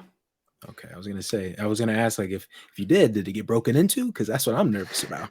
No, we like to get to where we wanted to go. We walked for like over an hour. Oh, really? Damn, Yeah. son. Yeah. Oh My my bad, bro. goodness. My buddy it's all FaceTimed right. me like twice, dude, and he wouldn't stop. And I was like, So Aiden, I just want to let you know, just so you're no longer a co-host for this podcast. It's now Charlie and I, and we already wrapped up the podcast. Yeah, we already ended it. I already did. did the outro. did y'all for real? Yeah, no, yeah, We did, yeah. I swear to God. Yeah, well, joke. too bad. Because Did you now have we're doing anything it. else to add? Like we figured we covered everything. I was like, Yeah. Charlie's a co-host just as much as you. So if he decides he wants to end it, you can't Yeah, stop well, him. I mean, dude, he is the I can't the wait till you host get just as to much till you as get me. to the edit, and you can hear all the wonderful things. Yeah, whatever. Anyways, since we have already outroed without my consent, I am coming in to outro myself. So thank you for watching. That's about it for Creed 3. Is there anything y'all genuinely had left to say or no? No, I'm all good. Movie All was right, a cool. 6 out of 10. Yeah, Whatever. 5 at best, to be honest. Movie was great. Reason I bumped it up so high is because I don't know, like I've been so ready for this movie. I've been it was my most anticipated, and I really do think it lived up to the hype. I'm sure there are going to be movies to surpass it this year, but I really wanted to hold a top spot just because of how impressive this movie is. All things considered, impressive from a directing standpoint, from everything that Michael B. Jordan had to do and had to take on in this movie, and also just overall how good it was and how much of a fun experience it was. I've said this up and down the street, but like there were times like I was sitting in traffic on my way to the movie theater and I sat in traffic for 30 minutes. I almost missed my showing. And I was sitting there like, damn, should I have even come or should I have just waited? After watching the movie, it made it so worth it. I didn't get home till like 3 a.m. and I had to work at 8 the next day. So it made it all the bit worth it. So that's the reason why I moved it so high. I really do love this movie a lot. And so, yeah, those are my final thoughts. I don't know if y'all already gave y'all's or anything. If y'all did, I can just close it out right now. Yeah. You're cool. You're on Benji Movies, anywhere on all social medias. You can follow him. Check all his stuff out. Charlie, it's Cupson. You know where he's at because he's here every week. We're tackling The Last of Us. Got episode 8 tomorrow that we are for sure going to get to. And Mando's still up in the air. We don't know if we're going to do week to week or just like a conclusion on the season. We'll figure all that out. And yeah, Oscars coverage, March 12th. We will for sure be tackling that. Thinking about a live stream. I already got off that day, so I'm down if y'all are down. And yeah, that's all our housekeeping. So without further ado, that has been Creed 3. Go watch this movie. And if you've watched it, go watch it again. It's worth it. It deserves it. That is it. We are signing out. Adios. Peace. Sayonara.